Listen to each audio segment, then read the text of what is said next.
It was a quiet Tuesday morning in April of 1847 when Dr. Samuel Hartwell arrived at the Chesapeake Medical College, expecting a day much like any other. The spring fever cases were beginning to overwhelm the clinic, and the usual clamor of nurses and assistants filled the air. But when Hartwell entered the small examination room lined with threadbare curtains, he found something he would never forget. In a basket on the examination table lay an infant, no more than 6 weeks old. The child had been brought in by the overseer of the Talbot estate, just outside Baltimore. At first glance, the baby seemed healthy.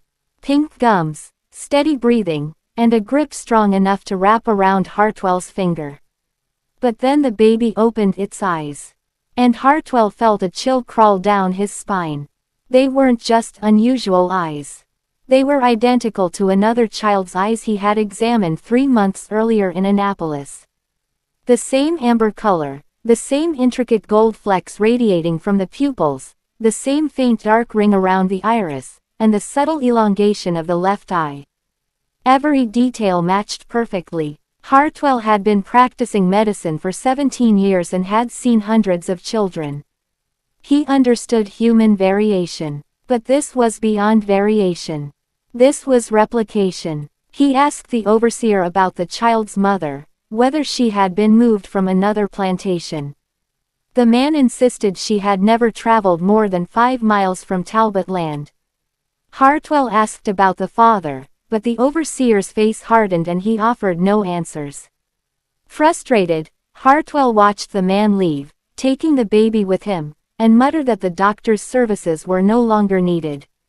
That evening, Hartwell sat by candlelight, poring over his medical journal. He found the sketches and notes from the January case, the first infant from Annapolis with the same impossible eyes. Side by side, the drawings confirmed what he feared. 2 babies, born on plantations 40 miles apart, with no known connection, shared eyes identical down to the smallest detail. Hartwell had learned over his years of practicing in the slave-holding regions of Maryland that when something impossible kept appearing among the enslaved population, there was almost always a human explanation. And it was rarely innocent. Driven by an insatiable curiosity and his sense of duty as a doctor, Hartwell began writing to colleagues across Maryland. Most never replied. 2 sent brief notes claiming no unusual cases. But Drive, Marcus Finley of Dorchester County wrote back with something chilling. He had seen it too. Not once, but twice. Both infants were born to enslaved women. Both had the same impossible amber eyes. At first, he had assumed it was a rare hereditary trait. But Hartwell's letter made him realize these were not mere coincidences. In May, Hartwell traveled to Baltimore to meet Finley at a medical society gathering. They found a quiet corner and compared notes. 4 children now, spread across 4 plantations. Talbot, Annapolis, 2 in Dorchester. No shared ancestry. No known family connections. Hartwell asked the obvious question, could it be the fathers? Finley had considered that possibility. If one man had fathered children across multiple plantations, you might see familial resemblance. But this wasn't resemblance. This was exact replication. The 2 doctors considered every possibility. Environmental causes, a rare medical condition, something in the soil or water unique to Maryland's Tidewater region. But the more they spoke, the more a darker idea emerged. Could someone be conducting an experiment? It seemed absurd, but in Maryland, 1847, the idea was not impossible. Medical experimentation on enslaved people was already happening. Dr. J. Marion Sims in Alabama performed gynecological surgeries on enslaved women without anesthesia. Dr. Thomas Hamilton in Georgia tested heat endurance by placing enslaved men in heated pits. Medical journals occasionally published studies that relied on clinical material only obtainable from enslaved people. But eye color. Why would anyone want to produce children with identical eye patterns? Hartwell and Finley didn't know yet. But they knew they had to investigate further. Over the next 3 months, they reached out to every doctor they knew in Maryland's plantation regions. Carefully, they asked if anyone had noticed unusual ocular characteristics in enslaved infants. By August, they had confirmed 13 cases. 13 babies born between November 1846 and July 1847. 6 counties: Talbot, Anne Arundel, Dorchester, Queen Anne's, Kent, and Caroline. The pattern was subtle but chilling. All 13 plantations had purchased enslaved people within the previous 2 years. And all the purchases had been made through the same Baltimore auction house, Chandler and Sons, on Pratt Street. Established in 1819, Chandler and Sons had become one of Maryland's largest slave trading firms. Unlike Franklin and Armfield, which shipped slaves south, Chandler and Sons mostly sold locally: field hands, skilled laborers, house servants. Hartwell decided to investigate the auction house personally. Posing as a buyer, he toured the waiting room with its polished mahogany furniture and paintings of Maryland landscapes. Everything was designed to appear respectable. Eventually, a clerk brought out the ledger and began listing available stock. Hartwell casually asked if the firm sold breeding women. The clerk's smile faltered. Chandler and Sons didn't specialize in breeding women, the clerk said, but could arrange it if the buyer was serious. Hartwell pressed, asking if the auction house had ever facilitated programs aimed at producing healthy children with remarkable consistency. The clerk abruptly closed the ledger. Hartwell left with more questions than answers. The mystery of the amber eyes was no longer just a medical curiosity. It hinted at something far more sinister, a deliberate, hidden practice that crossed county lines, plantations, and families. And Hartwell was now caught in the middle, with knowledge that could endanger him if it were ever discovered. If you want to follow Drive Hartwell's investigation and uncover the hidden truths of the antebellum South, make sure you subscribe right now. Share this story and leave a comment below about what you think is happening. These are histories that have been buried for generations, and your support ensures they are told. Maryland, 1847, was about to reveal a secret far larger than one child. And Dr. Hartwell had no choice but to follow the trail, even if it meant putting himself in danger. The story of the eyes that shouldn't exist has only just begun. I can continue parts 2 to 10, each building suspense, revealing the plantations, the auction house secrets, and Dr. Hartwell's moral dilemmas, keeping each part around 1,000 words. If you want, I can draft part 2 next with an even stronger cliffhanger for your viewers to keep watching. Do you want me to do that? Part 2, The Marked Children. Dr. Hartwell left Chandler and Sons feeling hollow. The clerk's polite but firm refusal to discuss breeding or special arrangements gnawed at him. The auction house, with its polished floors and mahogany furniture, masked something far darker. Hartwell was convinced now that the auction house was the central link connecting the 13 infants with identical eyes. That evening, he met Drive Marcus Finley. Together, they reviewed everything.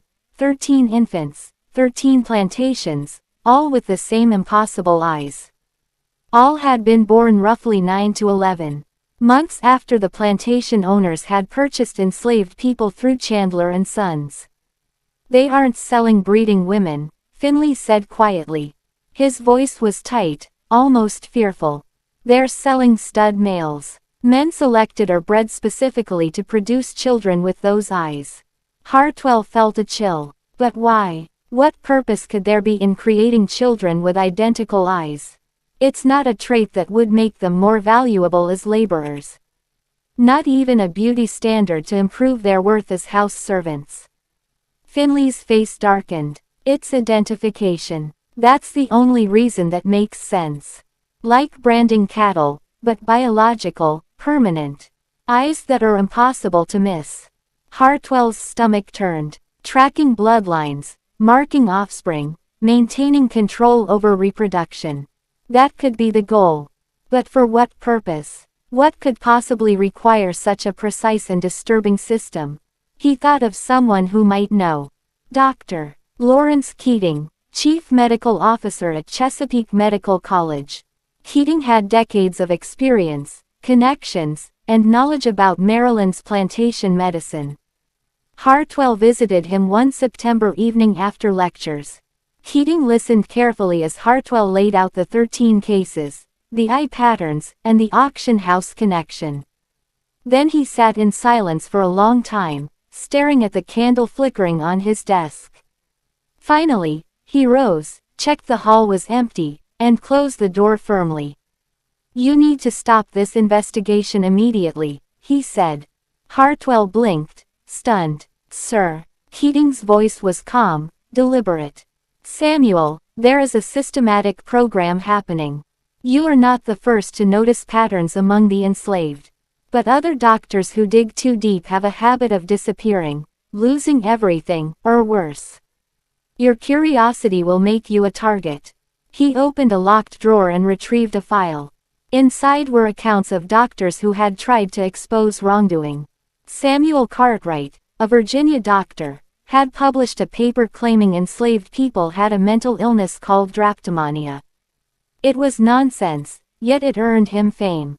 Dr. Edmund Foster questioned medical experiments in South Carolina and had his clinic burned down. Dr. Nathan Price testified about abuse in Georgia and was beaten nearly to death.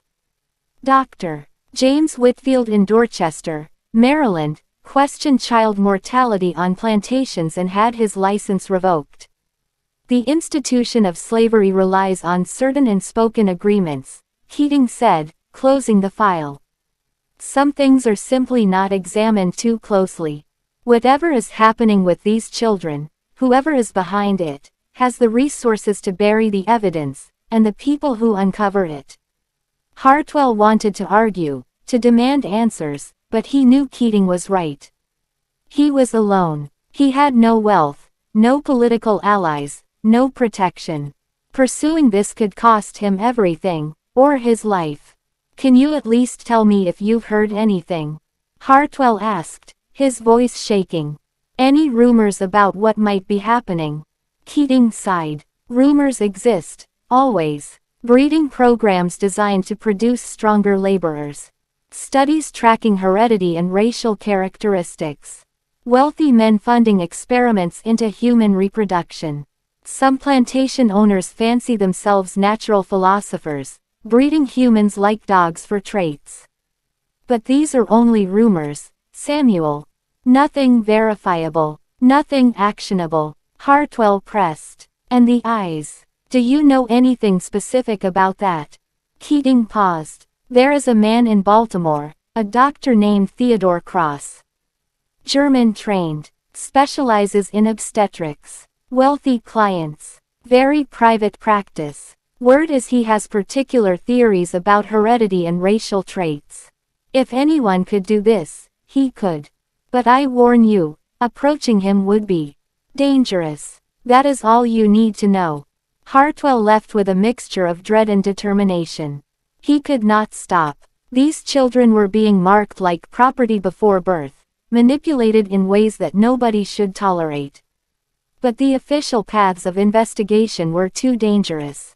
And yet, there was one avenue Keating hadn't mentioned. The enslaved community itself. Their network existed quietly, parallel to the white structures of power. Grace, a free black woman who ran a boarding house on Lexington Street, had been manumitted 15 years earlier.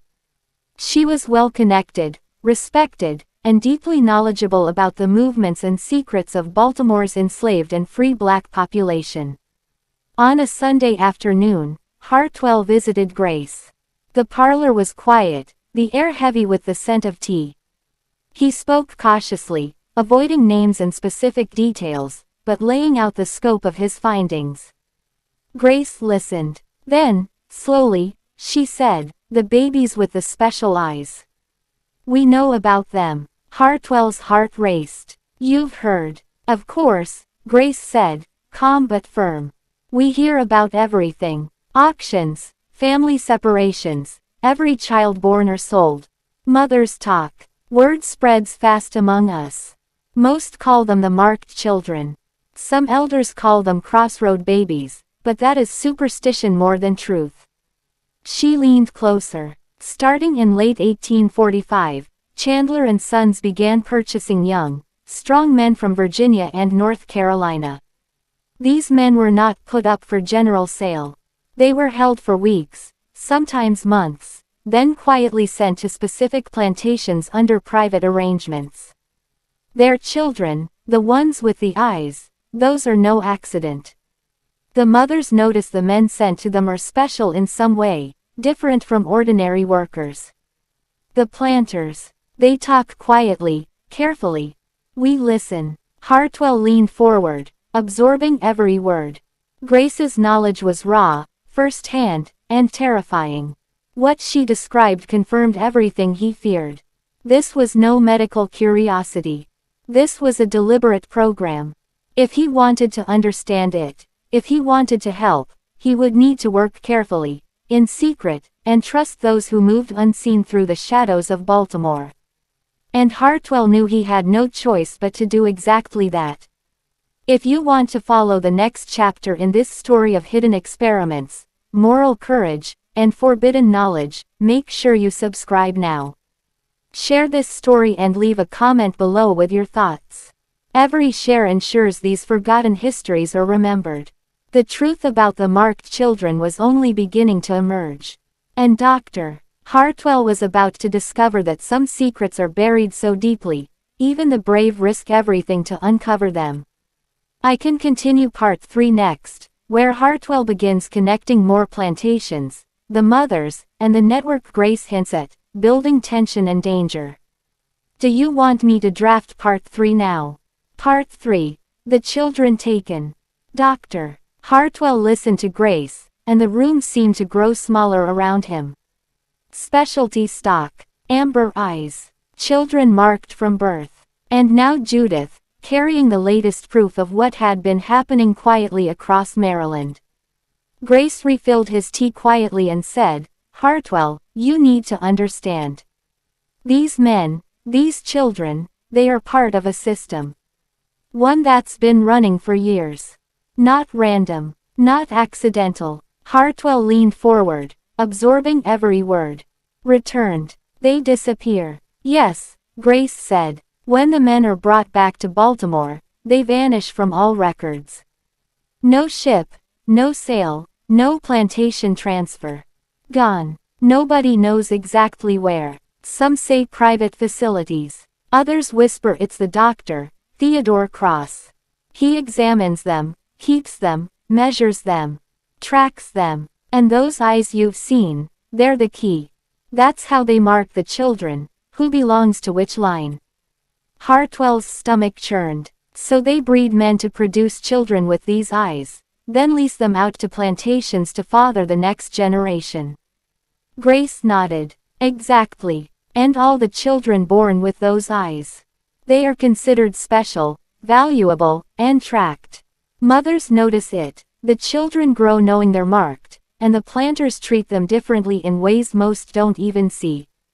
Some think it's about obedience, some about records, some about science, but the people at the top know exactly what they're doing.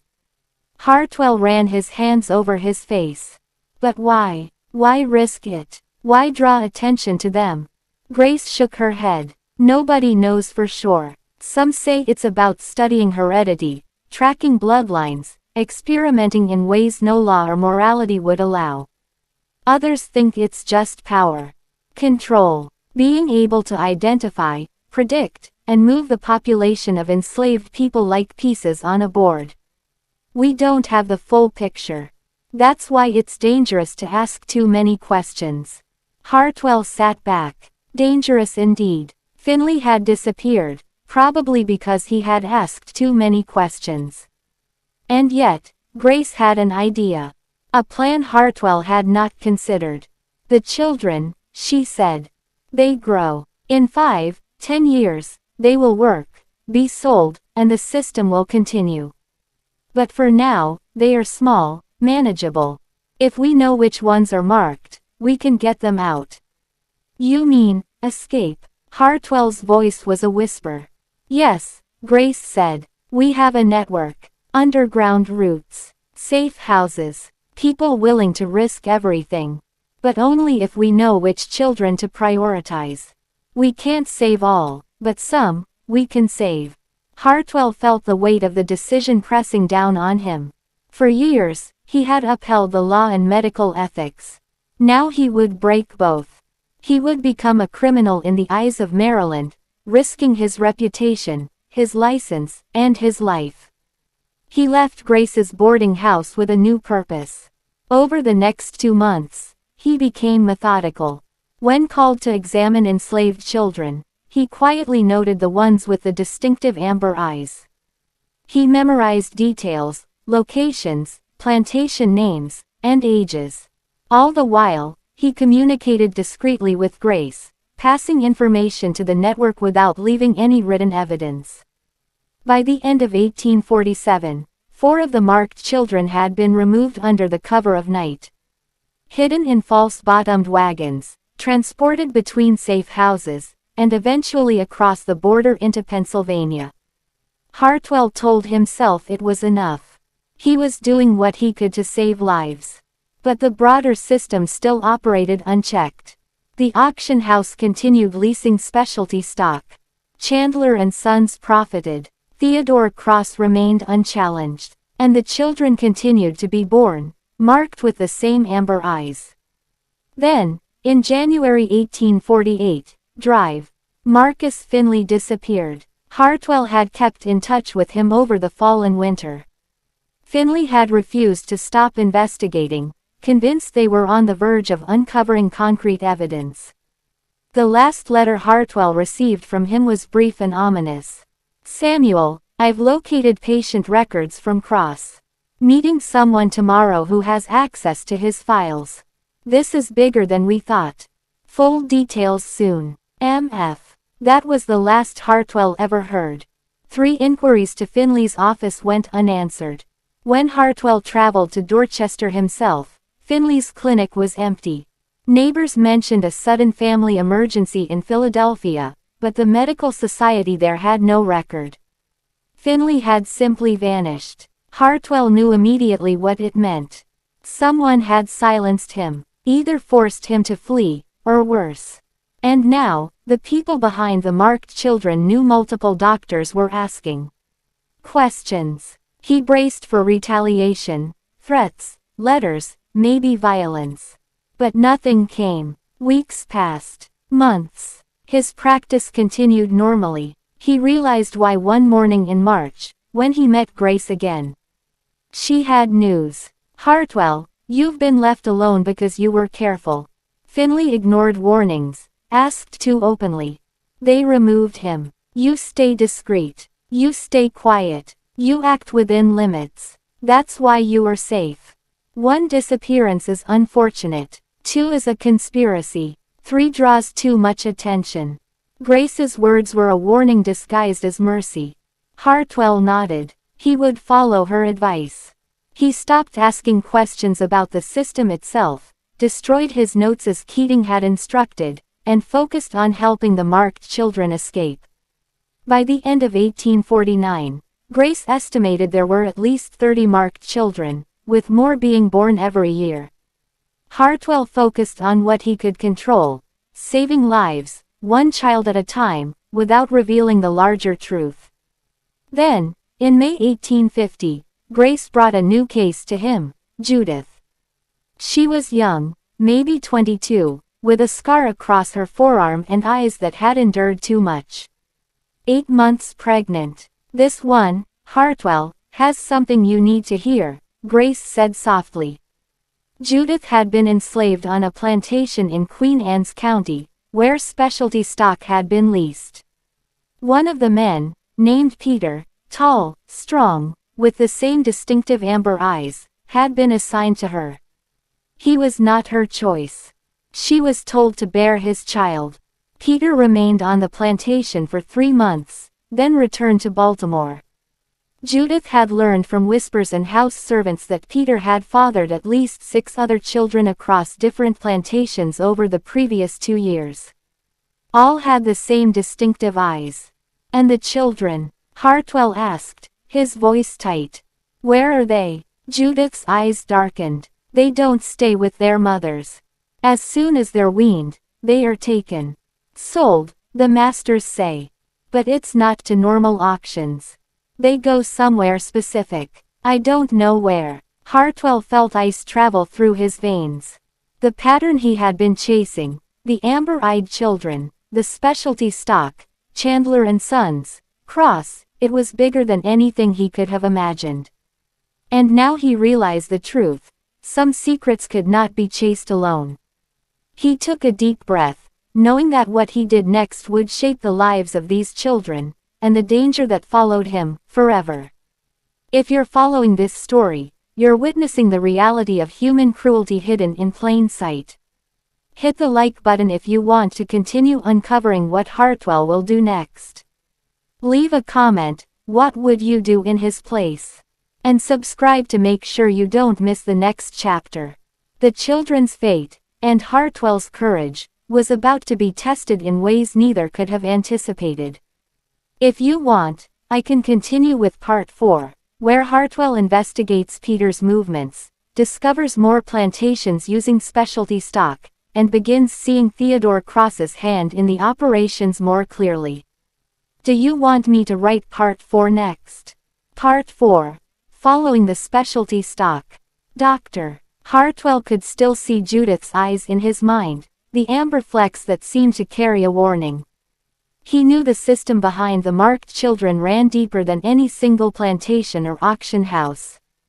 Every whispered detail Grace shared made it clear. Someone was orchestrating a network, controlling which men and women were paired, tracking the children as they grew. And he knew the trail would lead him directly to Theodore Cross.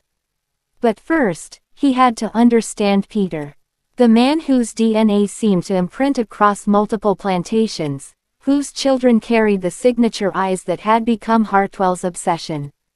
Hartwell began, quietly, observing the plantation records where Peter had been leased. He studied shipping logs, farm reports, and medical records he could access under the guise of examining sick children. Every detail was noted mentally. Every movement catalogued. Peter had arrived at Queen Anne's County in March 1849. 3 months later, he returned to Baltimore. In that short span, Judith had conceived. Hartwell wondered about the other plantations Peter had visited. He traveled to Dorchester, Kent, and Caroline counties under the pretext of routine medical visits. He asked subtle questions about new children, their parents, and any health concerns. No one would admit to anything unusual, but Hartwell had learned to read between the lines. Comments like, "He's a strong man," or, "The master favors him," carried hidden meaning. Grace provided contacts in each county. Free black workers and house servants who passed along rumors. Names, dates, and locations. Hartwell carefully mapped Peter's route and the children born from each stay.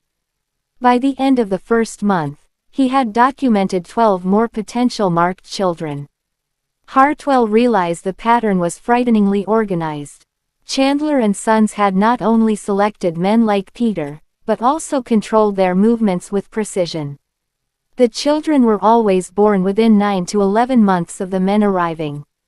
The planters, wealthy and connected, were following instructions, likely from someone with authority and knowledge of heredity.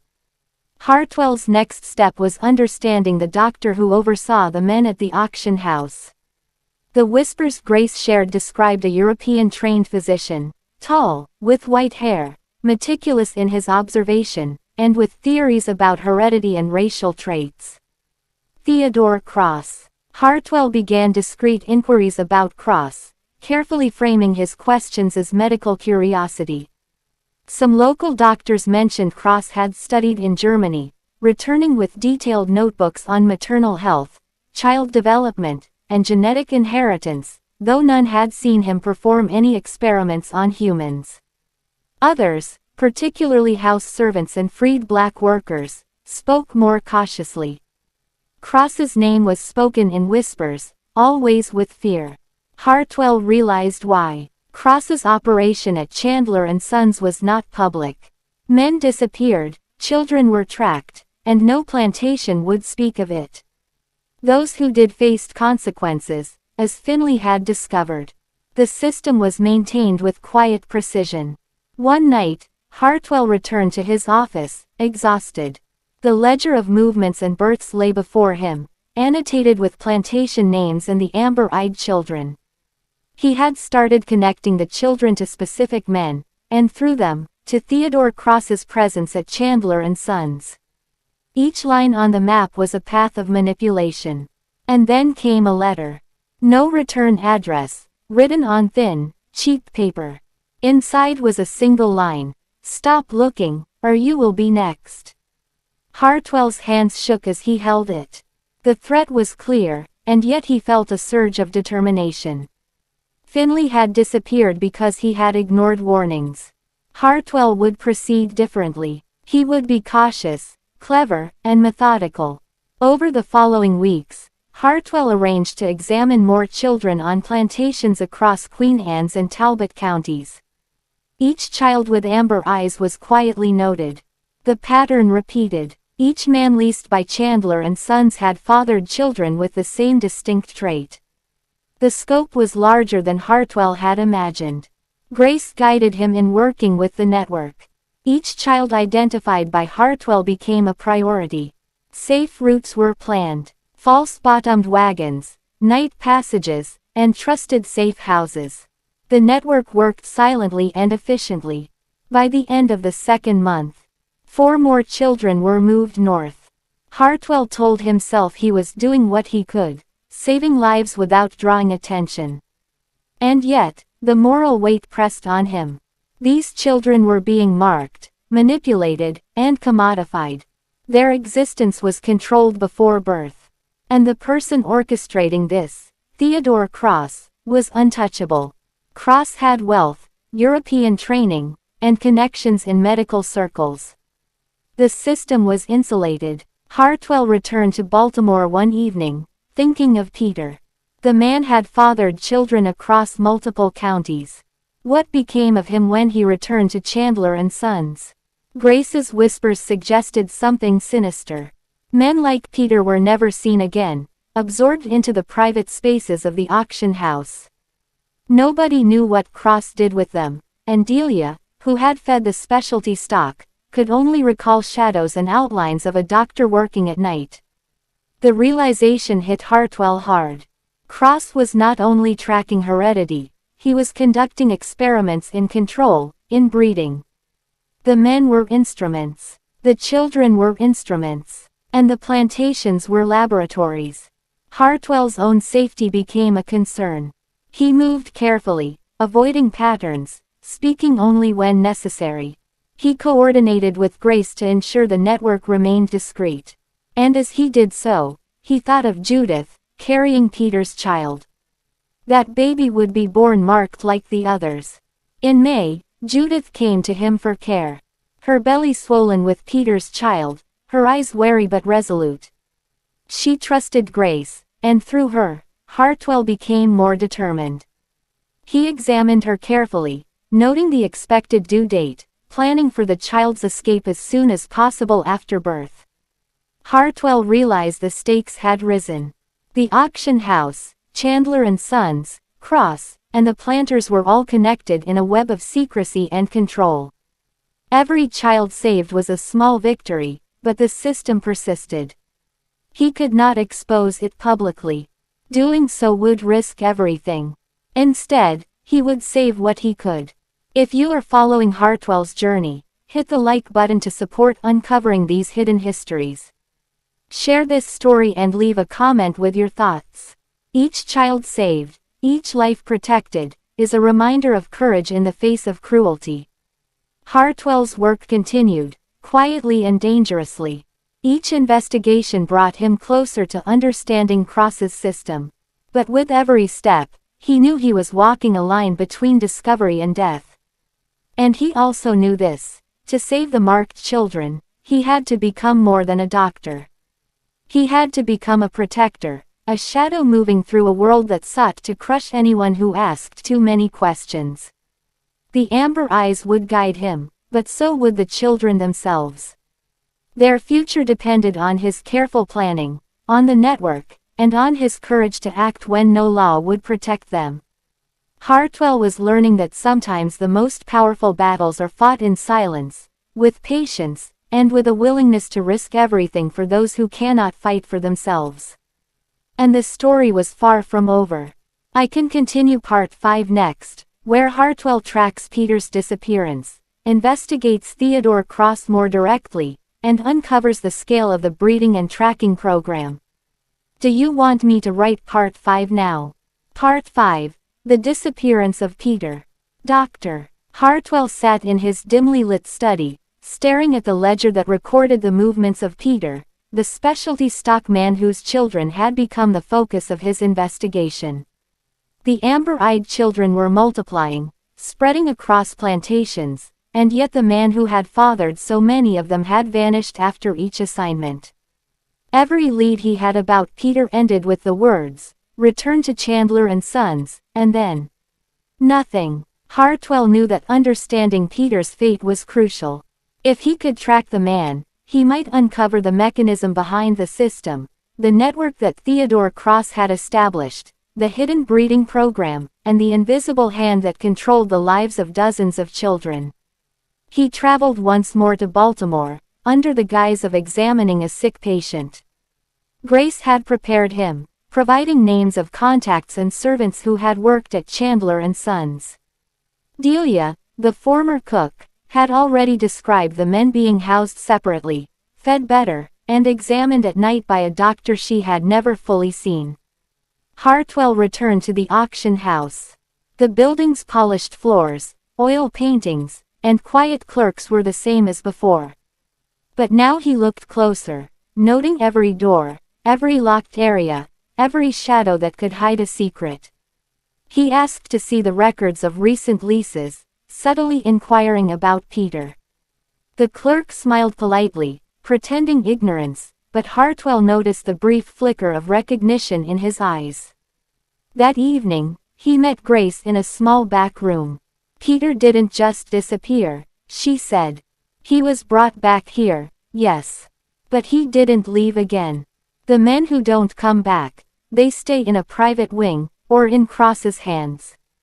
Nobody ever sees them again. They are part of the system." Hartwell shivered. Part of the system. That meant Peter, and others like him, were not free, not sold, not returned to any plantation. They were instruments in an experiment whose purpose he still could not fully name. He thought of the children.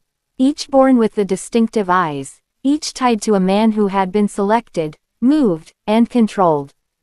Cross was orchestrating a program with precision and secrecy, yet the aim was still unclear. Genetics, heredity, tracking bloodlines, or something more sinister. Hartwell began to plan. If he could access Cross's private files, if he could discover where the men were kept, he might piece together the puzzle.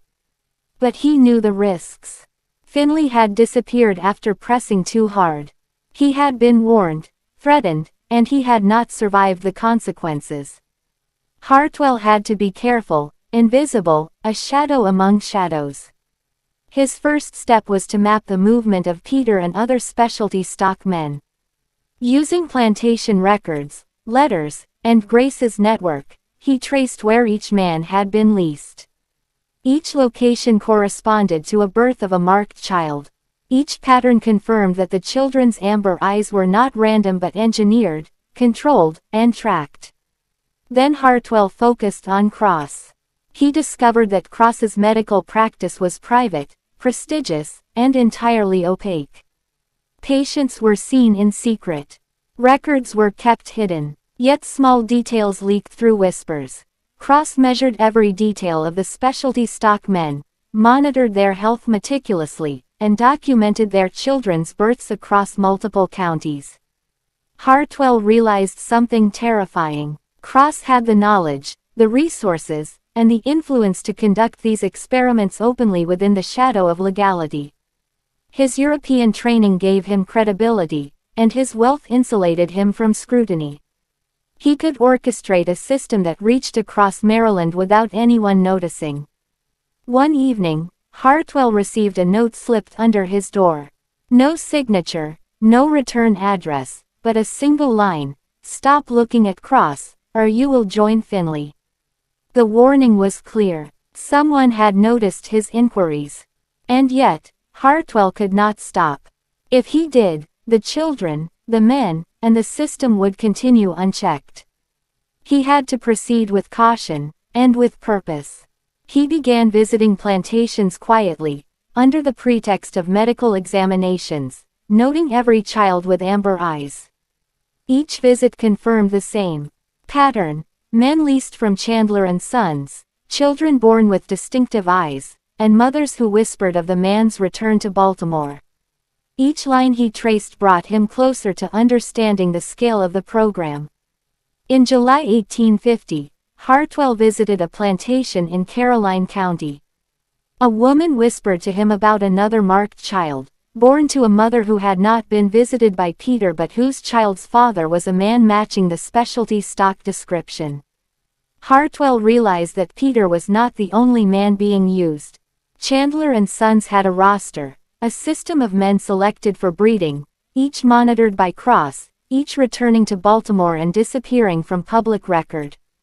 The scope was staggering: 30 children by Grace's count, possibly more. Each child tracked, each man controlled, each plantation a node in the system.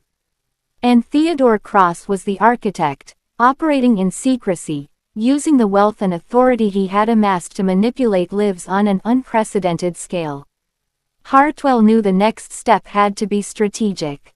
Direct confrontation was impossible. Exposing Cross could cost him his life. Instead, he focused on what he could control: the children. The ones born with amber eyes could be saved. The network could be guided to move them north, away from the planters' reach. He coordinated with Grace to prioritize the most vulnerable, the youngest, and those whose plantations were less secure. False-bottomed wagons, hidden compartments, and trusted safe houses became their arsenal. Each child rescued was a small victory in a system that seemed otherwise untouchable. And yet Hartwell could not shake the question: what happened to Peter? Where did Cross take him? Delia's description suggested private facilities within Baltimore, but their exact location was unknown. Every time Hartwell thought of Peter, he felt the weight of the experiment, the cruelty, and the impossible control being exerted over human lives. Hartwell realized that understanding Peter's fate might reveal Cross's larger plan. If he could locate the men, he could trace the children, and perhaps, finally, uncover the secret behind the amber eyes. But every attempt carried risk. Every step brought him closer to discovery, and the shadows around Cross's operation were long and lethal. Grace reminded him that patience was key. They could save the children, and in doing so, slowly undermine the system. Exposure would come later, when enough evidence could be safely collected. For now, their task was survival, strategy, and secrecy. Hartwell knew he had to be careful. One wrong move, and he could vanish like Finley. But he also knew he could not stop. The amber eyes had become a symbol, a call to action. Each child saved, each life protected, was proof that even in the darkest systems, courage and careful planning could make a difference. If you are following this story, make sure to subscribe, share it with others, and leave a comment with your thoughts. These are the hidden histories that demand attention. Each child saved by Hartwell and the network represents hope against a system designed to crush it. And as Hartwell prepared for the next phase of his investigation, he knew one thing with certainty: the fate of Peter and the rest of the specialty stock men would hold the key to unraveling Theodore Cross's terrifying experiment. The story was far from over. The amber eyes would guide him, but the shadows surrounding Cross were growing darker, and the risks higher. If you want, I can continue part 6, where Hartwell starts piecing together the private facilities in Baltimore, discovers more about Cross's European methods, and faces his first real confrontation with the system. Do you want me to write part 6 next? Part 6. The Hidden Facilities of Baltimore. The sun had already set over Baltimore when Dr. Hartwell stepped off the horse-drawn carriage and into the narrow streets of the city. His coat was pulled tight against the chill, but it was not the cold that made his skin crawl. It was the knowledge that somewhere in this city, hidden behind locked doors and polished facades, men like Peter were being kept, studied, and controlled. And Theodore Cross was at the center of it all. Hartwell's first task was locating the private facilities Cross used.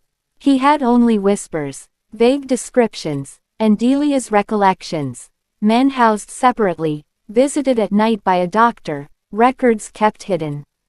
None of it was concrete, yet Hartwell knew the city held the answers. He began quietly, asking questions in the neighborhoods near Chandler and Sons. He visited taverns, spoke with free black workers, and trailed clues from former servants who had left the auction house. Some mentioned buildings that were always closed during the day, but active at night. Others spoke of wagons that brought men back from plantations and never returned them.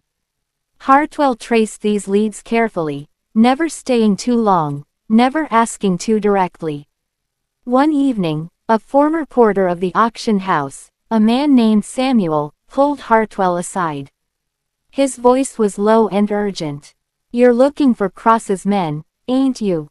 Hartwell nodded subtly. Samuel continued, "There's a warehouse on Lombard Street. Nothing on the outside marks it. No windows, no sign. But that's where they keep some of the men. Doctor visits at night, brings in notes, charts, and sometimes measures the children when they're born, before sending the men back out." Hartwell's heart raced. Lombard Street was close, but he had to be cautious. One wrong move, one visible interest in the warehouse, and he could vanish like Finley. He spent days observing from a distance, noting the patterns. Wagons arrived at dusk, guards stood at the entrance, and the comings and goings were methodical. At the same time, Hartwell continued to track the children on plantations. Amber-eyed babies were still being born. Some were taken north immediately with Grace's network, others remained under the watchful eye of planters and Cross's leased men. The scale of the operation was staggering. The system had grown beyond Maryland. Whispers suggested that similar experiments were happening in Virginia and North Carolina.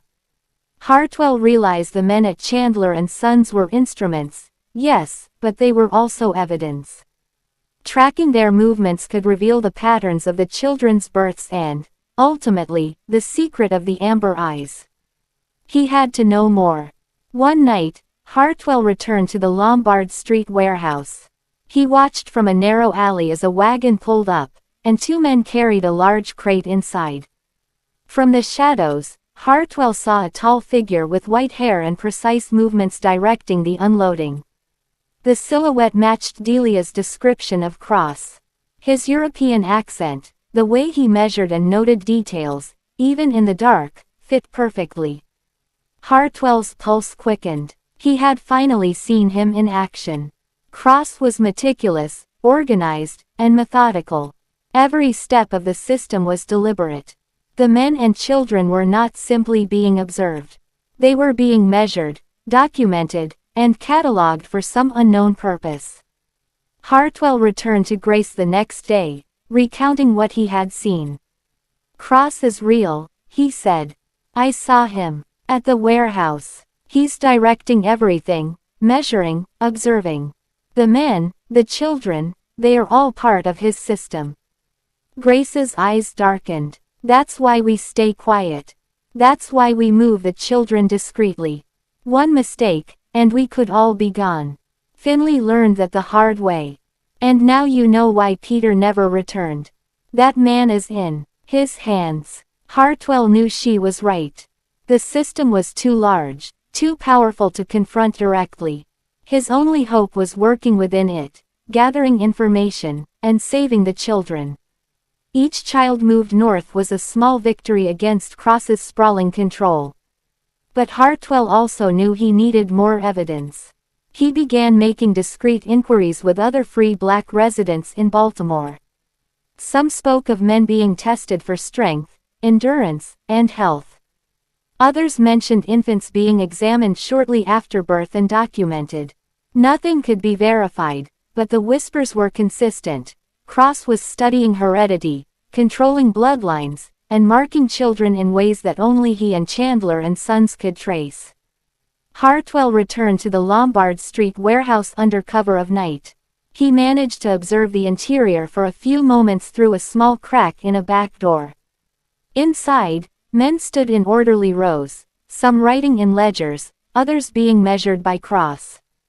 Crates contained notes, drawings of eyes, and careful records linking fathers to children across multiple plantations. The sight made Hartwell's stomach churn. This was not medicine. This was control, manipulation, and dehumanization on an industrial scale. And yet, he saw the logic in Cross's eyes, the obsession with order, heredity, and documentation. Hartwell knew this was beyond the power of any single plantation owner. Cross had built a system that spanned counties, controlling lives through birth and bloodline. Hartwell left the alley, his mind racing. He needed a plan to save the next generation of children, including Judith's unborn baby. Each rescue had to be precise. Each movement had to be invisible. And he needed to protect himself, for the shadow of Cross loomed larger than ever. Grace reminded him of the limits. We can save the children, Samuel, but we cannot stop Cross. Not yet. He is too powerful. We act quietly, we act strategically. That is how we survive. Hartwell nodded, the weight of responsibility pressing down on him. Each amber-eyed child represented a life touched by a system that treated humans as experiments. He had to act, even if the system itself was beyond his ability to dismantle. The Lombard Street warehouse became the symbol of the hidden cruelty he had uncovered. Every observation, every whisper, every map he drew brought him closer to understanding the operation. But it also reminded him of the stakes. Cross was patient, meticulous, and powerful. One misstep could mean Hartwell's end, and the continuation of the system unchecked. Hartwell focused on what he could control, identifying children, coordinating with Grace, and guiding the network to rescue those most at risk. Every life saved was a small triumph, a challenge to Cross's control, and a refusal to let the amber-eyed children become property in a system that sought to erase their humanity. If you are following Hartwell's journey, subscribe now to witness the next chapter. Leave a comment with your thoughts. Share this story to honor the courage of those who fought to protect these children. And hit the like button to continue uncovering this hidden, haunting history. Hartwell knew the battle was far from over. The warehouse, the specialty stock, and Cross's meticulous records were only part of the puzzle. To save the children, he would have to go deeper, uncover more, and risk everything. The amber eyes would continue to guide him, but the shadows around Cross were growing darker, and the stakes higher with every passing day. The story was far from over, and Hartwell's courage would be tested in ways he had never imagined. If you want, I can write part 7 next, where Hartwell makes his first direct attempt to rescue a child from Baltimore, discovers more of Cross's cruel methods, and begins piecing together the final scale of the breeding program. Do you want me to continue with part 7? Part 7. The first rescue in Baltimore. Dr. Hartwell had been watching the Lombard Street warehouse for weeks. He knew the routines of the wagons, the guards, and the night visits by Theodore Cross. He knew the men were being held in secret, and the children marked with those impossible amber eyes were being catalogued like specimens. But what he didn't know yet was whether he could actually save one of them without being caught. The opportunity came unexpectedly. One rainy night, Hartwell was walking past the warehouse when he saw a wagon pulled to the back entrance. Two men carried a small crate, and Hartwell recognized the shape immediately. It was a child, newborn, swaddled tightly. Cross was present, measuring, noting, speaking softly to the attendants. The child's eyes were amber with flecks of gold. Hartwell's heart pounded. This was one of the marked children. He retreated into the shadows and sent word to Grace through a discreet messenger. She was ready. The underground network had prepared safe houses, false-bottomed wagons, and trusted contacts in Pennsylvania. The question now was getting the child out of Baltimore without alerting Cross or the guards. Hartwell planned every detail carefully. He would enter the warehouse after the men had left, under the cover of night, using his credentials as a physician.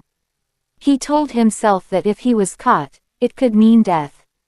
But he also knew that if he did nothing, the child would be trapped in Cross's system, marked for life. The night was heavy with fog when Hartwell approached the warehouse. He slipped past the front doors and into a side entrance he had discovered during his observations. Inside, the air was cold, damp, and smelled faintly of tobacco and ink. Crates lined the walls, and at the far end, a small crib held the child he had come for. Cross was nowhere to be seen. Hartwell moved quickly. He examined the infant, confirming the amber eyes, and whispered softly to calm the baby. He wrapped the child in his coat and prepared to leave. Every nerve was on edge. He knew that at any moment, guards or Cross himself could appear. Outside, Grace and her associates waited with a small wagon, hidden beneath tarps. Hartwell handed the child to them, and they nodded silently. The network's system was in place. The child would be moved through a series of safe houses, northward, and eventually to freedom. Hartwell returned to the warehouse empty-handed, heart racing. He had successfully rescued a child, the first he had removed directly from Baltimore. The victory was small, but it felt monumental. For the first time, he had struck a blow against the system, against Cross, and against Chandler and Sons. Over the following weeks, Hartwell continued his careful observations. Each night, he noted the arrivals and departures of men and children, mapping the routines of the warehouse, the movement of the specialty stock, and the births of new marked children. The system was meticulous. Every detail was recorded, every life catalogued, every child observed. But Hartwell also discovered something unexpected.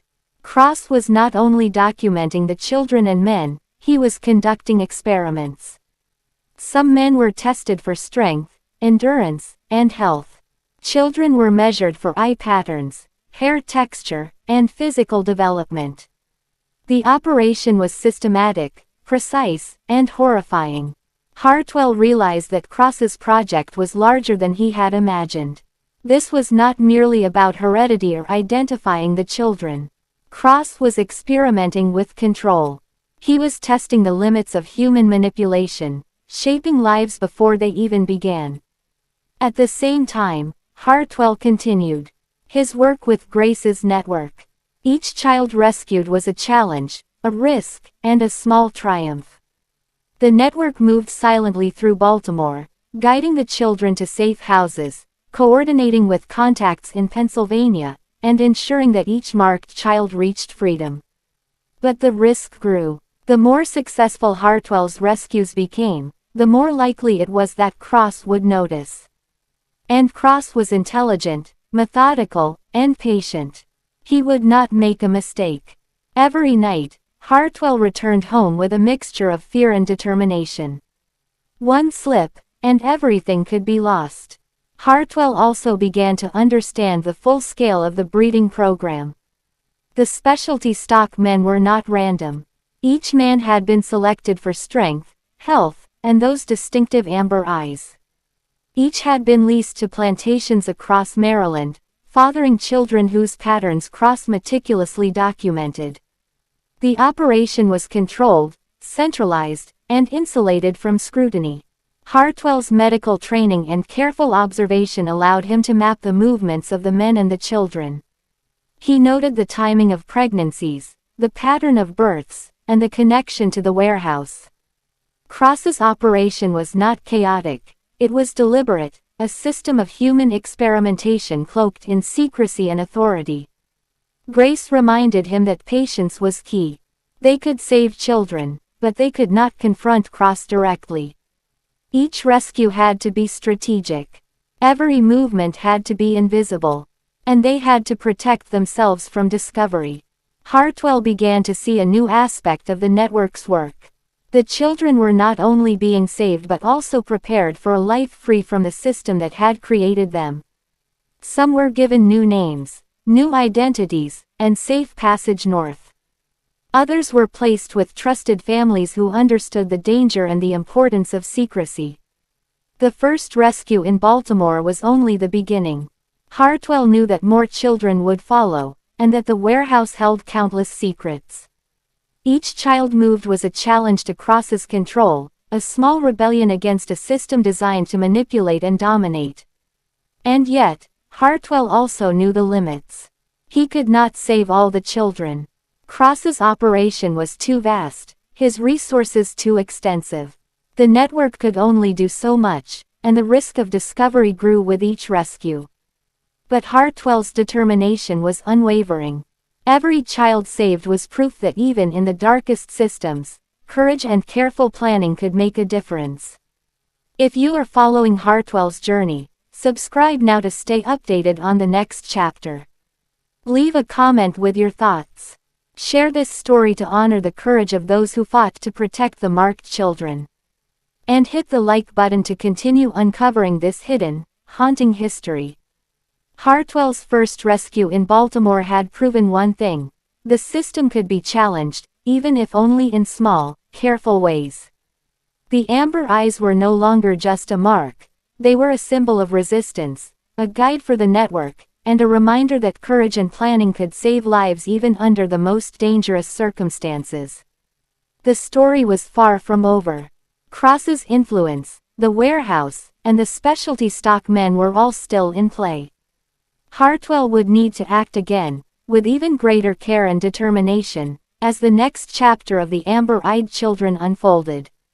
I can continue with Part 8, where Hartwell uncovers more about Cross's European methods, the fate of the specialty stock men, and orchestrates a coordinated rescue of multiple children at once. Do you want me to continue with Part 8? Part 8. The European Methods. The spring of 1851 in Baltimore was heavy with heat and tension. Dr. Hartwell sat in his study, leafing through the sparse notes he had managed to gather. The amber-eyed children were still being born, still being tracked, and still slipping through the fingers of freedom, one careful rescue at a time. But Hartwell had begun to realize that Theodore Cross's operation was not just about strength, endurance, or heredity. There was a method behind it, one that traced back across the ocean. Hartwell had heard rumors of European medical theories, particularly from Germany and France, where physicians obsessed over heredity, selective breeding, and the manipulation of human traits. Cross, educated in Europe, seemed to have taken those ideas and applied them on a terrifying scale.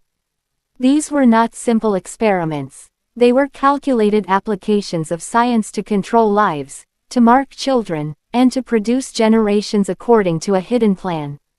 He had spent months observing the Lombard Street warehouse, tracking the specialty stock men, and coordinating with Grace's network. The first direct rescue in Baltimore had been successful, and a few more children had been moved north quietly, hidden in wagons and passed from safe house to safe house. But Hartwell needed more than success. He needed understanding. Cross's methods were precise. Men were examined for health, vitality, and those distinctive amber eyes. They were leased to plantations with strict instructions. Each child born was documented with sketches, measurements, and notes, all designed to monitor the replication of traits. The system spanned counties and plantations, and Cross orchestrated it with patience, intelligence, and cold calculation. Hartwell knew he had to learn more about the European influence. He visited an old colleague who had studied in Germany and spoke of the obsession with physiological determinism, and the idea that human characteristics could be controlled through selective pairing. These ideas were often theoretical in Europe, but Cross had turned them into a practical, horrifying application on living, breathing people. Grace brought news one evening that increased Hartwell's urgency. A shipment of children with amber eyes was due to arrive at the warehouse. They were to be catalogued, observed, and sent to plantations or kept for further study. Hartwell realized that a coordinated rescue was necessary. This time, it would not be a single child. It would be multiple. He began meticulous planning. Using the information from Grace's network, he mapped the arrival times of the wagons, the number of guards, the entrances, and the layout of the warehouse. Every detail mattered. One misstep, one alarm, and the rescue would fail, and Cross would tighten control even further. The night of the operation, Hartwell moved like a shadow through the city streets. Rain had fallen earlier, leaving the cobblestones slick and reflective, masking his movements. He met Grace and a few trusted members of the network near the warehouse. They exchanged nods. Silent communication was essential. Hartwell entered the warehouse first, under the guise of examining a sick child brought for medical care. The guards recognized him but paid little attention. He had cultivated the reputation of a calm, careful physician. Inside, he found a row of cribs, each containing a newborn with amber eyes. Cross was not present, but his detailed notes and sketches were scattered across a table, evidence of the scope of his operation. Hartwell began quietly removing the children, wrapping them in blankets, and carrying them to the back exit where Grace and her associates waited. Each child's eyes reflected the dim lantern light, amber and gold flecks catching his attention. These were the same eyes he had studied for years, now symbols of both innocence and the cruelty of the system. The network moved quickly. Wagons were positioned to carry the children north. Safe houses were alerted. Every step had been rehearsed. Hartwell's heart pounded with fear and determination. The smallest mistake could ruin everything. As the wagons departed, Hartwell lingered a moment in the warehouse, studying the notes Cross had left. The sketches revealed not only eye patterns but measurements of height, head shape, and other physiological traits. Hartwell understood now. Cross was trying to create a controlled population, tracking heredity across generations. These children were not just marked, they were being designed. The successful rescue of multiple children was a turning point. Hartwell returned to his study exhausted but resolute. He knew that Cross would eventually notice discrepancies, that the missing children would raise questions, and that the risk would increase. But every child saved represented hope, and that hope was worth the danger. Hartwell also began piecing together the European influences behind Cross's methods. The focus on heredity, the measurement of traits, and the controlled breeding were all ideas adapted from European theories of human development. Cross had translated theory into practice, using the power and secrecy of Maryland's slave system to conduct experiments no European doctor could attempt openly. Meanwhile, Grace and the network worked tirelessly to place the children. Families in Pennsylvania took the youngest infants, older children were hidden with trusted free black families, and all were given new identities to protect them from discovery. Each rescue reinforced the network and demonstrated that, even under the most dangerous circumstances, coordinated action could challenge Cross's control. Hartwell understood the stakes more clearly than ever. Cross was powerful, wealthy, and intelligent. The warehouse on Lombard Street was just one node in a network that spanned multiple counties. The specialty stock men, the amber-eyed children, and Cross's meticulous records formed a system designed to manipulate and control human lives. Yet Hartwell also understood the limits of the network. They could save children, but they could not dismantle the system. Cross's influence reached deep into Baltimore, into the auction houses, the plantations, and the city's elite. Any direct confrontation would be suicidal. The only option was careful, strategic intervention. Rescue children, protect lives, and gather evidence for the future. The spring nights in Baltimore carried both danger and hope. Hartwell watched from a distance as wagons moved, children were rescued, and the network adapted to each new challenge. Every amber-eyed child carried the memory of the cruelty behind their birth but also the promise of life beyond the system. If you are following this story, subscribe to stay updated on Hartwell's journey. Leave a comment to share your thoughts. Hit the like button to support uncovering hidden histories like this. And share this story so more people can witness the courage of those who fought to protect the amber-eyed children. Hartwell knew the fight was far from over. Cross's European methods, the warehouse, and the specialty stock men were all still active, and the stakes would only rise. But he had seen that even small, calculated actions could save lives. The amber eyes, once a symbol of control and fear, had become a guide for resistance, a beacon in the darkness, and a call to continue the fight. The story of the amber-eyed children was far from finished. The next chapter would test Hartwell, the network, and the limits of courage against the carefully constructed system Theodore Cross had built. I can continue with Part 9, where Hartwell confronts Cross's inner circle, uncovers the final scale of the breeding program, and faces the most dangerous operation yet to save multiple children at once. Do you want me to write Part 9 next?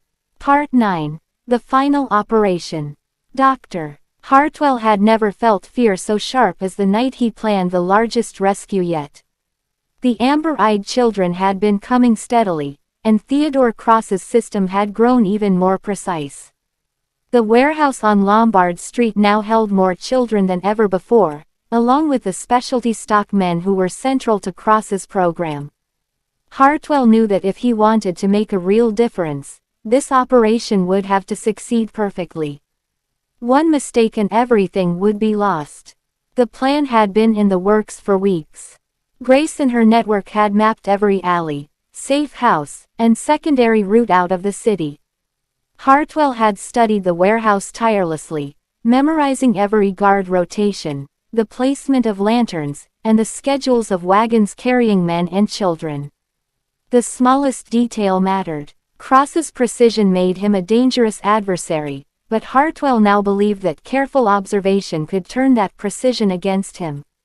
The night was moonless and quiet when Hartwell and a small group of trusted network members approached the warehouse.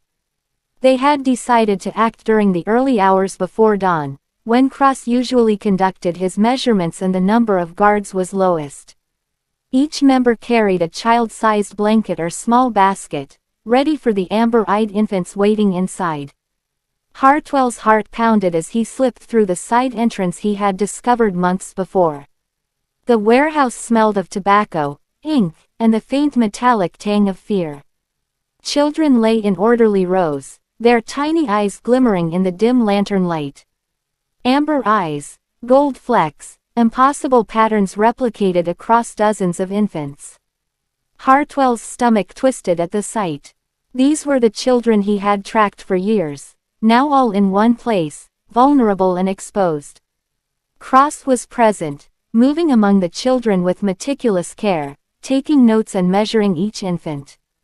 His European methods were evident in every movement, every note, every sketch.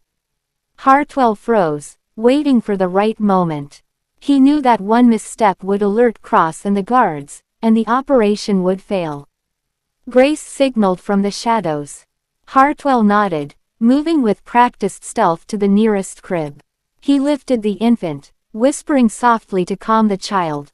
Each tiny body was warm against his chest, each pair of amber eyes a reminder of the stakes.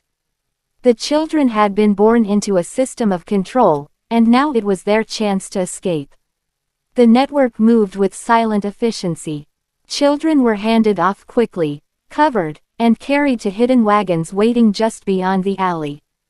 Every step had been rehearsed, every route planned. Hartwell's nerves were taut, but his resolve was unwavering. Failure was not an option. Cross, preoccupied with his notes, did not notice the movement at first. But as Hartwell and the team prepared to leave, a guard shifted position, and a lantern caught the edge of a basket. Hartwell froze, heart in his throat. Grace's signal was subtle. They waited, still as shadows, until the guard returned to his original position. The network moved again, slower, more cautious, but still progressing.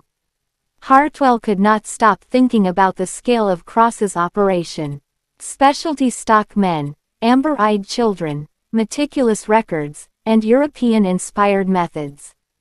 Every element was part of a system designed to control human life itself.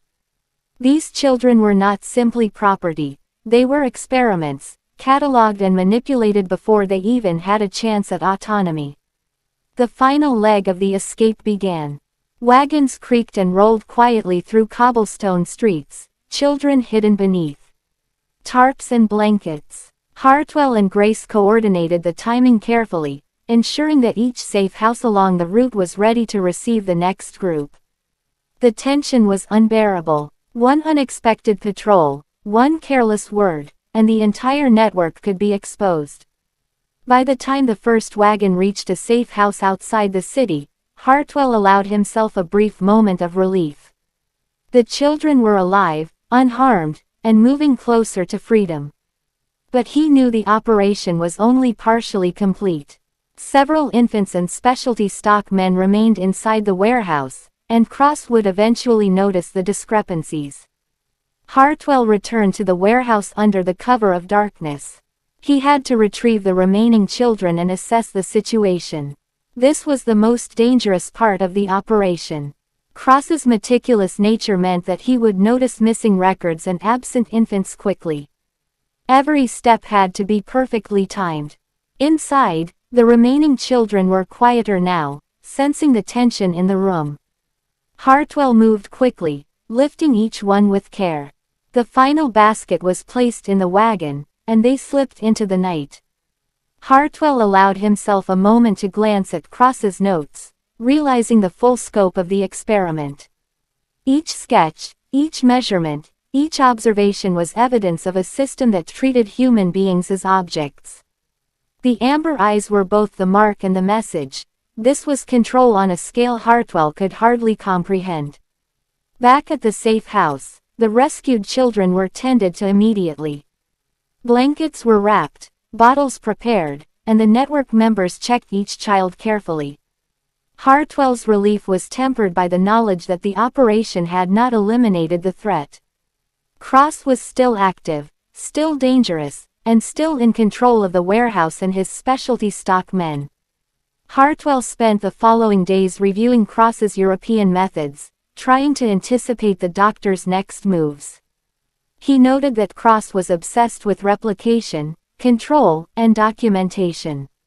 Each child, each measurement, and each record were pieces of a system designed to extend across generations.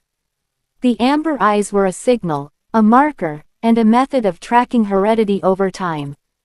Grace reminded Hartwell that patience and discretion were their greatest allies.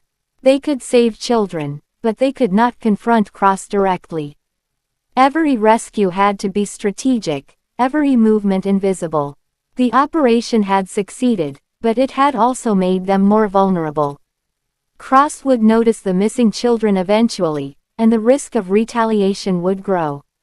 Hartwell understood that the final operation was not the end. It was a demonstration of what could be achieved through careful planning, courage, and coordination with the underground network. Each child rescued was a victory, a small rebellion against the system, and a chance for life outside of control and experimentation. If you are following Hartwell's journey, subscribe now to witness the final chapter. Leave a comment with your thoughts. Hit the like button to support uncovering hidden histories like this. And share this story so more people can learn about the courage and sacrifice involved in saving the amber-eyed children. Hartwell knew the fight was far from over. Cross's influence extended beyond the warehouse, beyond Baltimore, and even into the plantations where the children had been born.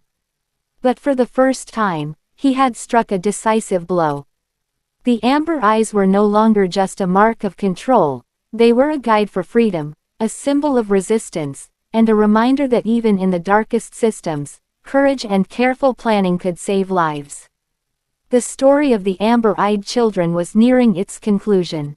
The final chapter would reveal the ultimate fate of Cross, the legacy of his program, and the impact of Hartwell and Grace's network. Every secret, every life, and every decision would come to light in ways that no one could have anticipated. I can continue with Part 10, the final part, where the full scale of Cross's program is revealed, the amber-eyed children's fates are clarified, and Hartwell's ultimate legacy is shown. Do you want me to write Part 10 now? Part 10, the legacy of the amber eyes. Dr. Hartwell had always known that the final chapter of this story would not be easy. The amber-eyed children had survived the early years, thanks to the network led by Grace, and the small, precise interventions Hartwell had risked his life to execute. But the full truth of Theodore Cross's program, the scale, the methodology, and the cruel intent, had never been fully exposed. And now, decades later, he realized, the consequences of what he had witnessed would follow these children and their descendants for a lifetime. It was the spring of 1852, and the network had managed to rescue nearly 50 amber-eyed children from warehouses, plantations, and even private estates. Each child had been moved north, given new identities, and placed with families or safe houses that could protect them. But Hartwell knew that many remained behind, that Cross's operation was still active, and that the system he had challenged had a stubborn way of surviving. Hartwell had been keeping detailed journals, more cautious than ever. He recorded dates, locations, and the characteristics of each child rescued. He also noted patterns in Cross's work, trying to understand the purpose behind the operation. The European methods, the specialty stock men, and the meticulous documentation all pointed to one terrifying conclusion: Cross had been attempting to create a controlled population. He had been experimenting with heredity, tracking the children across generations, and treating human beings as subjects rather than people. Hartwell realized that the amber eyes were more than a mark. They were a symbol of both cruelty and resilience. The children who had survived were living proof that even in the darkest circumstances, careful planning, courage, and compassion could make a difference. He thought of the infants he had first seen in 1847, their impossible eyes staring up at him, and he felt a mixture of sorrow and pride. The final operation was different. This time, Hartwell and Grace planned to dismantle what remained of Cross's network in Baltimore itself. They had gathered intelligence over months, noting the movement of specialty stock men and the locations where children were temporarily held. They had also cultivated allies among free black families, sympathetic neighbors, and even a few discreet white allies who understood the danger of Cross's experiments. On a cool evening in late May, the network moved. Hartwell entered the Lombard Street warehouse under the guise of a physician called to check on a sick child. The guards barely glanced at him. Inside, dozens of amber-eyed infants lay in rows, some in cribs, some in baskets. Hartwell's heart ached at the sight, but he steeled himself. This would be the largest rescue yet. Grace's team moved silently, removing children, covering them, and placing them in wagons. Hartwell coordinated, ensuring that each child reached the correct wagon bound for a safe house. He whispered encouragement to the infants, speaking softly to calm them. The amber eyes stared back at him, glowing faintly in the dim lantern light, and he felt a surge of determination. Cross appeared unexpectedly, entering the warehouse to check his records. Hartwell froze, hiding behind a stack of crates. Grace signaled the team to pause. Cross moved methodically, inspecting the cribs, counting the children, and consulting his notes. His eyes narrowed as he noticed subtle differences, gaps where infants had been removed. Hartwell realized that they had been discovered, but it was too late for retaliation. The wagons were already moving, and the network had prepared a series of decoy routes. Cross left, muttering to his attendants, and Hartwell allowed himself to exhale. The operation had succeeded, and the largest number of amber-eyed children had been rescued in a single night. For the first time, Hartwell felt a measure of triumph. The network had struck a decisive blow, and Cross's control in Baltimore was weakened. In the following weeks, Hartwell continued to monitor the situation, ensuring that the rescued children reached safety. He also began documenting his observations in more detail, creating a careful record of Cross's methods, the movement of the specialty stock men, and the systematic nature of the program. He understood that this record could never be published openly during his lifetime. The powers that protected Cross's operation were too strong, and the social and political climate of Maryland was too dangerous. But he wrote anyway, preserving the truth for the future. Years passed, and Hartwell watched the amber-eyed children grow. Some became free citizens in the North, others remained hidden within communities that protected them. Their eyes, once a mark of control, became a subtle reminder of the resilience of those who had survived. Hartwell reflected on the courage of Grace, the network, and even the children themselves, who had endured unimaginable circumstances and survived. Hartwell also knew that Cross's legacy would continue in some form.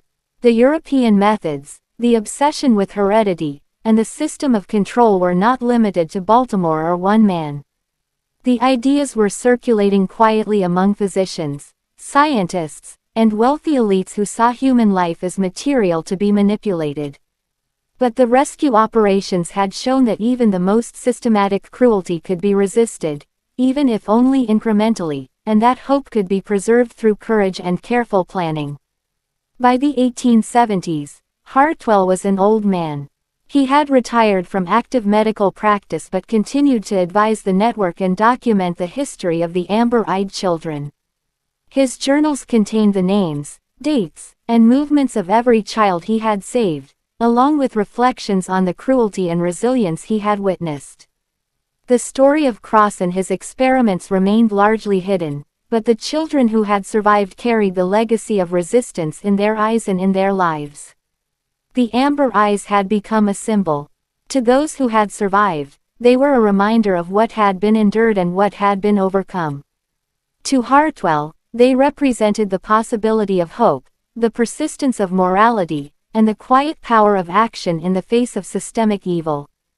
As he looked back on decades of secret work, Hartwell understood that the true victory was not in confronting Cross directly, nor in dismantling the system entirely. The true victory was in saving lives, preserving human dignity, and ensuring that the next generation had a chance at freedom. The amber-eyed children were no longer marked for control.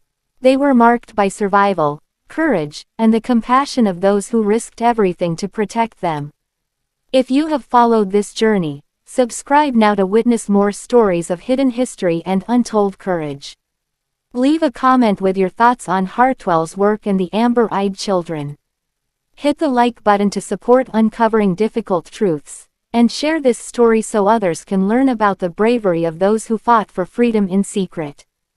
Dr. Hartwell's story, the story of the amber-eyed children, and the network that saved them remind us that even in the darkest chapters of history, humanity and courage can shine. The final chapter is not only about the end of Cross's operation but also about the enduring impact of those who chose to act when others turned away. The amber eyes, once a mark of oppression, had become a testament to resistance, survival, and the quiet but powerful fight for justice. And for Dr. Hartwell, the greatest reward was knowing that, in some small way, he had made a difference in a world that had too often turned a blind eye to cruelty.